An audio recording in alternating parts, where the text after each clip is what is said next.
How do you know if you're teaching well? I ask my students questions, they give me answers. It can take a while. I could also give an assessment, but I still have to go over the questions in order to get the data I need, whether it's by student or by question. But why work so hard? With what I'm going to show you today, you'll have higher student engagement and you'll get all the data you need in order to inform your instruction.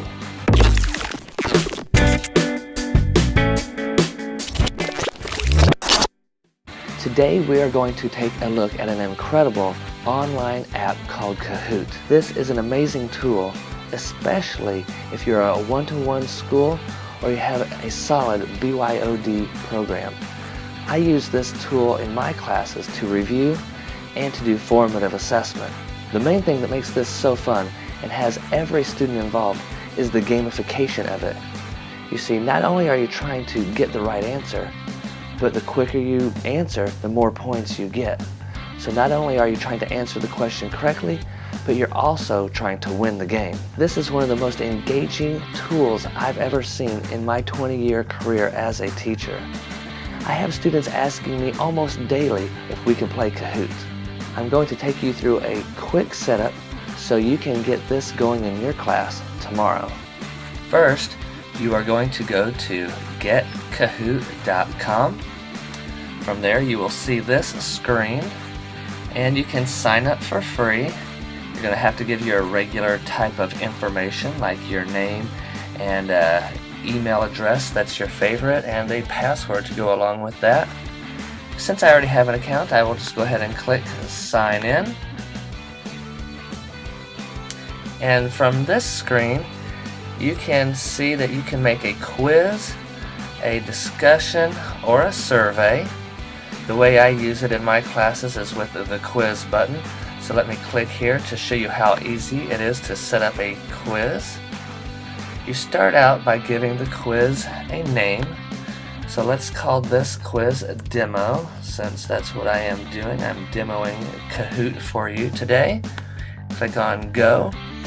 As you can see, it takes you directly to your first question template. Just type in the question that you want to ask.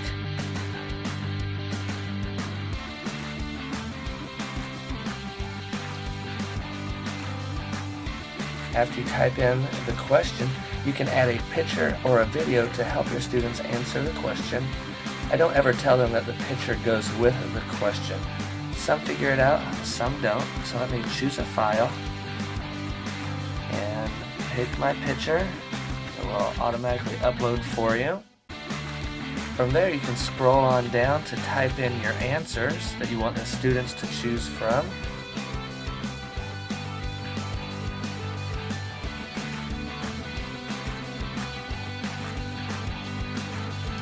What you want to do next is make sure that you click the red button underneath the correct choice. It'll turn the word to correct and make the button green, so you will know that you have chosen the correct answer for your students. You can also tell the program whether the question is for points or no points. I always leave it on points. And then you can also set the time limit that the students have to answer the questions. I only give them 10 seconds to answer. I seem to get a lot more engagement when the answer time is shorter. It seems to make the students focus better. So let's click on Add Question. Now we can add another question. Let's type one in real quick.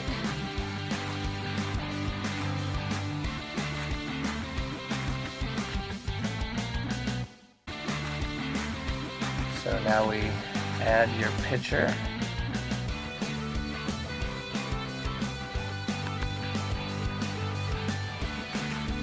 We go down and type in our answers.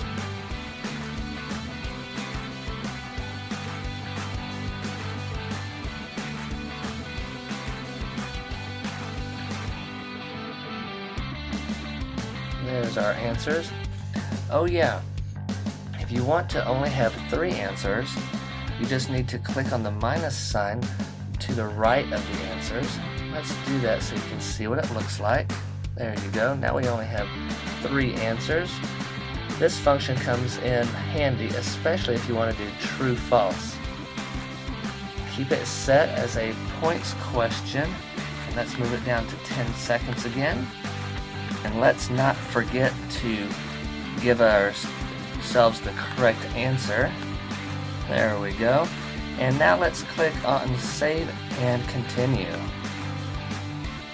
Alright, so on this screen you can rearrange the questions if you would like to. So just like that. You can edit the title of the quiz up here. And you can go back and edit the questions right down here. So let's click on Save and Continue again. There we go. Now you can choose your language. We'll keep it on English. We'll keep it on public so anyone can use it. And then you need to make sure you pick a primary audience. I am at a school, so I'll click School. Here you can choose a difficulty level. We'll just keep it there at intermediate. And then you can also write a description, and you can tag this up so it is easier for people to find. Alright, so let's click Save and Continue again. Now from here, you can still edit your quiz title, and you can give yourself an optional quiz cover image. So let's do that. We'll get our fitness testing one in there. There we go. And then we will click Done. Let's go ahead and click the preview button so you can kind of see what's going to happen, what the students will see. Alright, so you have some options here.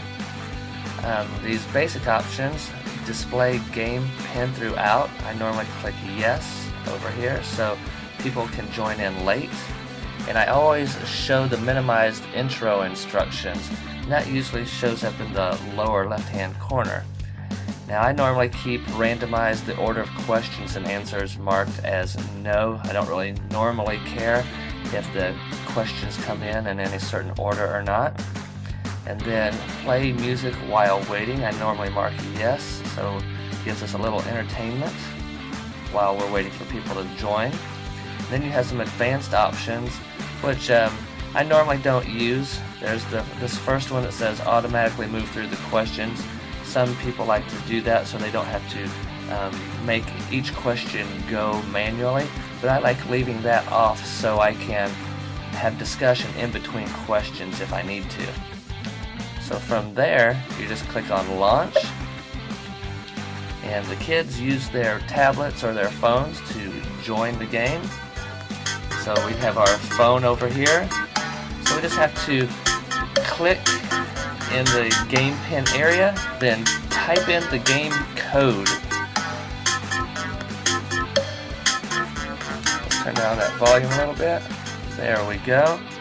And type in our game code or pin that's right up here.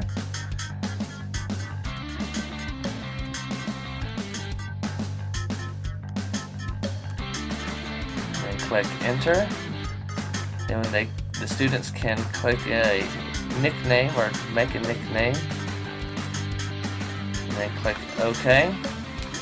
Now the nice thing about this screen is it has a feature for the teachers that if a student types in an inappropriate name, you can just click that student out, just like that.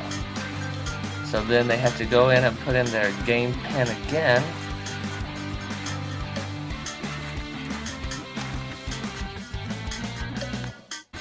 And then they can put in an appropriate name. And then once everybody's in, you can press Start. And the quiz cover comes up to get everybody ready. And then the first question comes up. When you participate in the PACER test, what are you measuring? Then the students will just click on the correct color or shape. Oh, I got it right. Thank goodness. Okay, you can see over here, it shows the points. You can score up to 1,000 points, depending on how quickly you can answer the question. And it also tells you what place you are in. As the teacher, you'll have to click next to see the next question, or let the students see the next question. And it also lets you see the scoreboard. If you have more than 5 students, it will show the top 5 scorers on this leaderboard. What test do we use to measure muscular endurance? Again, we just come over here, find the correct answer, and as soon as everyone has answered, it will automatically stop that question, or it will keep going until time runs out if not everyone has answered yet. Click next, you see your scoreboard again. End, it shows you your top scorer, shows how many points they got, how many questions they got correct and incorrect. And then you can click on give feedback. From here, the students can rate your quiz, how they feel about it. Did they learn something? Would they recommend it? And then it shows up on the screen for everyone to see, and it goes to your area, the teacher area, so you can see what the students say. Let's look at data from the quiz. To do that, click on My Kahoots. Then you come over to your name, click on your name. Then My Results, and then you choose the quiz that you want to look at. You have a few options here. You can download the results, you can save them to your Google Drive, you can play the quiz again, or you can share the link. Let's download our results.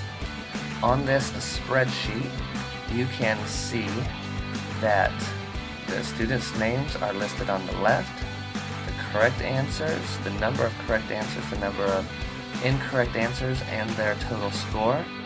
You can see the questions up here. Green means they got the question correct. If there would have been a red one, that would have designated a wrong answer.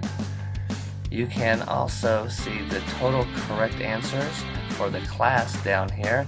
If there would have been more than one student, you would have seen more results. You can also look at the ratings by clicking on that tab right there that says ratings, and then you can see each question individually as well. So you can see there's a lot of great information that can be learned about your students through the Kahoot app. As you can see, this is an amazing tool, and I would highly recommend you use it in your classroom. It takes review and formative assessment to a whole new level. Now, if you learned something new today, or you just enjoyed this video, make sure you give me a thumbs up. If you know somebody who can use this in their classroom, or maybe the boardroom, or even at a party, make sure to share it. And we can also connect by hitting that subscribe button right below. And if you do, every time I post a new video, you will be informed. We can also connect on other social media such as Twitter, Instagram, and Facebook. The details will be in the description. You can also read my blog at MrPhysicalEducation.com. Remember, physical education, where mind and body come together.